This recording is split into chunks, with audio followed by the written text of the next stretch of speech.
সুপ্রিয় ক্লাস 11 অর্থাৎ একাদশ শ্রেণীর ছাত্রছাত্রী বন্ধুরা, তোমরা যারা দ্বিতীয় সেমিস্টারে পড়ছো, আজ ইংলিশ পরীক্ষা রয়েছে। ইংরেজি পরীক্ষার বেশ কিছু গুরুত্বপূর্ণ সাজেশন নিয়ে আজকের আমাদের বিশেষ ভিডিও। তোমরা যারা সিম্পল পাস করতে চাইছো, তোমাদের জন্য এই ভিডিওটা অত্যন্ত গুরুত্বপূর্ণ। আগের ভিডিও অর্থাৎ বাংলার যে সাজেশন আমরা দিয়েছিলাম, তোমাদের অনেকেই প্রত্যেকটা স্কুলেই প্রায় কমন এসেছে, প্রত্যেকটা স্কুলেই হুবহু কোশ্চেন কিন্তু দিয়েছে। তোমরা একজন কমেন্ট করে বলেছিলে, থ্যাংক ইউ স্যার, কাল সাজেশনগুলো দিয়ে পড়ে গিয়েছিলাম, আজ কোশ্চেন পেপার দেখে মন খুশি হয়ে গেছে।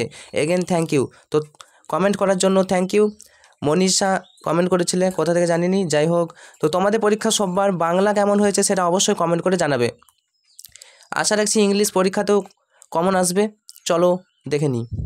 দেখো, ইংলিশ অর্থাৎ ইংরেজিতে সববার একটু হলেও ভয় রয়েছে, কারণ মাধ্যমিক যে স্ট্যান্ডার্ড ইংলিশ এবং 11-12 ইংলিশ কিন্তু একটু হলেও আলাদা।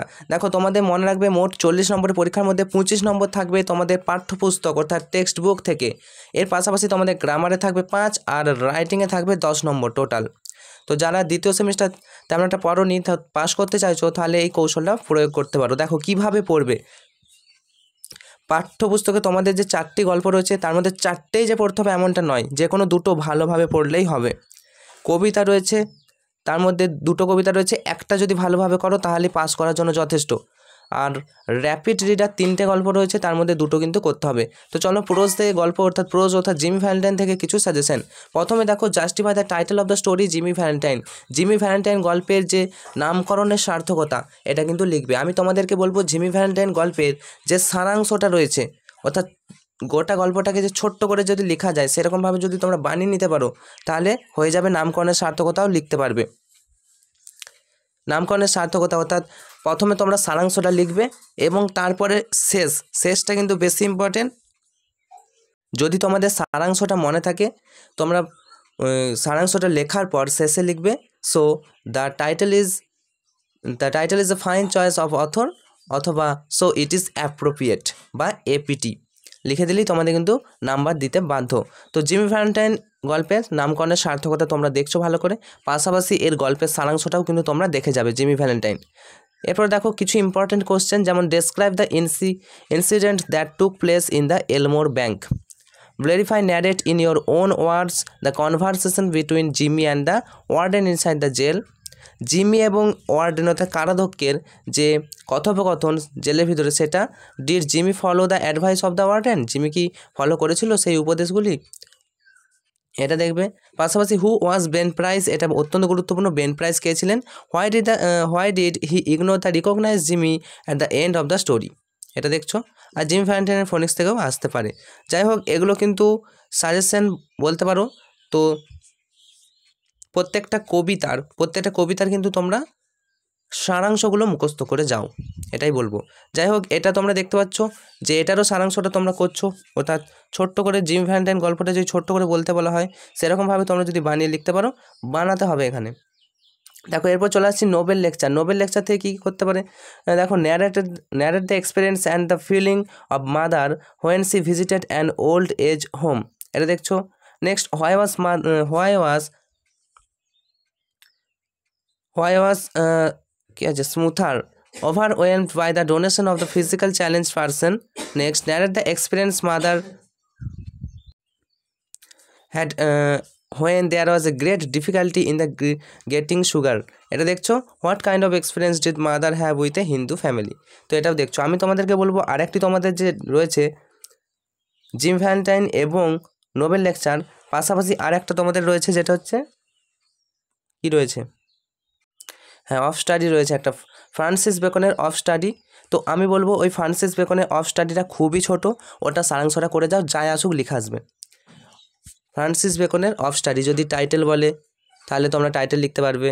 আর যে কোনো লাইন তুলে যদি প্রশ্ন আসে, একটু বানিয়ে লিখে দিতে হবে। তো সারাংশটা খুবই ইম্পর্টেন্ট, সাবস্টেন্স সারাংশ খুব ভালো করে প্র্যাকটিস করো, যে ছোট্ট করে গোটা গল্পটাকে ছোট্ট করে লেখা। তো এটা যদি তোমরা লিখতে পারো, তাহলে পুরো নাম্বার কিন্তু পেয়ে যাবে। একটু বানিয়ে লিখে দিতে হবে। চলো, এরপর আমরা চলে আসবো কবিতা থেকে। দ্য গার্ডেন পার্টি, এটা বলা হলো না, দ্য গার্ডেন পার্টি থেকে দেখো, explore the symbolism of the Sheridan families garden in the story. Next, discuss about the caste class কি আছে, discrimination affairs in the story, আর discuss the various themes of exhibited in the garden party. এগুলো তোমরা garden party থেকে দেখে যাবে। এরপর চলে আসছি কবিতাগুলো থেকে। দেখো কবিতাগুলো থেকে কিন্তু তোমরা পুরো নাম্বার পাবে। বলেছি কি কবিতার সারাংশটা মুখস্থ করতে, প্রত্যেকটা কবিতার। তো যেগুলো তোমরা টার্গেট করেছো সেই কবিতার সারাংশ যাই আসুক, যে কোনো লাইন তুলেই আসুক না কেন, তোমরা কি করবে, এর সারাংশটা লিখে দিয়ে চলে আসবে, পুরো নাম্বার পেয়ে যাবে কিন্তু। দেখো একটু বানাতে হবে। মাই লাস্ট ডাচেস, এখান থেকে বলবো কনসিডার বা analyse My Last Duchess as a dramatic monologue. Next, sketch the character of the duke as revealed in the poem My Last Duchess. পাশাপাশি justify the title of My Last Duchess. এটা দেখছো তো, এর সারাংশগুলো দেখা যায় প্রত্যেকটা। Still I rise থেকে এটাও analysis the title of poem and still I rise. দেখো টাইটেল অফ পোয়েম বলতে ওই কবিতার নামকরণের সার্থকতা। তো এটাকে আমি কি বলেছি, প্রথমে সারাংশটা লিখো, শেষে লিখবে so the title is fine choice of author. এই যে টাইটেলটা অর্থাৎ নামকরণটি লেখকের একটি সুন্দর চয়েস, এবং সো ইট ইজ অ্যাপ্রোপ্রিয়েট, সুতরাং এটি যথার্থ হয়েছে। এই দুটো লাইন কিন্তু শেষে লিখলেই তোমাদের নামকরণের সার্থকতা হয়ে যাবে ইংরেজিতে, ঠিক আছে। এছাড়াও দেখো analyse the various image as found in still I rise. Still I rise গল্পে যে চিত্র ফুটে উঠেছে সেগুলি আলোচনা করো। তার জন্যই বলছি তোমাদের স্টিল আই রাইজ থেকে তোমরা কি করবে, এর যে মূল ভাবটা সারাংশটা সেটা কিন্তু ভালো করে এখনই প্র্যাকটিস করে নাও, তোমাদের এটাই কিন্তু পরীক্ষায় আসবে। আচ্ছা যাই প্রশ্ন আসুক বললাম না, ওই সারাংশটা লিখতে হবে। এবার দেখো র্যাপিড রিডার থেকে, র্যাপিড রিডারটা পড়তে খুবই ভালো লাগবে। তো এখান থেকে কিছু প্রশ্ন তোমাদেরকে দিচ্ছি। দেখো দ্য গোস্ট ব্রাহ্মণ থেকে প্রথম প্রশ্ন, what problem did the poor Brahmin face immediately after his marriage. কোন প্রবলেম দরিদ্র ব্রাহ্মণটি ফেস করেছিল তার বিয়ের কিছুদিন পরেই। How did he want to solve the problem, কীভাবে সে প্রবলেম সলভ করলো। What did the ghost Brahmin do while he left home for a long time. কী বলা হলো যে what did the ghost Brahmin do while he left home from a long time. How did the Brahmin wife and mother react to arrival of the ghost Brahmin. What does the Brahmin experience on return to his house, how does it effect him. এটা দেখছো। পাশাপাশি how did the net haired king solve the case of the Brahmin, কীভাবে ব্রাহ্মণের কেসটা solve করেছিল সেই রাখাল রাজাটা।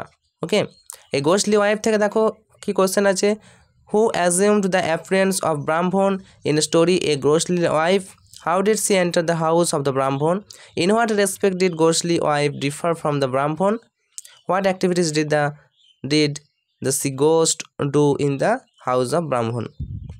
Next দেখো the old woman was struck with wonder at the sight. Who was the old woman? বৃদ্ধ মহিলাকে why was she struck with wonder? তো এই কোশ্চেনগুলো কিন্তু তোমরা লাস্ট মুহূর্তে দেখে যাও। আর তোমাদের গ্রামারে থাকছে 10 নম্বর এবং 5 নম্বর, টোটাল 15 নম্বর গ্রামারে থাকছে। টেক্সট বুক থেকে এই কোশ্চেনগুলো আমি আবার বলছি, প্রত্যেকটা কবিতার সাবস্টেন্স সারাংশ কিন্তু মুখস্থ করে যাও। তো এখানে যে প্রশ্নই আসুক না কেন, একটু যদি প্রশ্নটা পড়তে পারো তাহলে তোমরা সারাংশগুলো লিখে দিতে পারলেই নাম্বার কিন্তু পেয়ে যাবে। ওকে, তো একটু বানিয়ে লিখতে হবে, ইংলিশে সবারই একটু সামান্য হলেও ভয় রয়েছে। যাই হোক তোমাদের প্রত্যেকের পরীক্ষা ভালো হোক, এই শুভকামনা জানিয়ে আজকের মতো ভিডিওটা এখানেই শেষ করছি। Enjoy exam, all the best. আর তোমার বন্ধুদেরকে অবশ্যই ভিডিওটা শেয়ার করে দিও।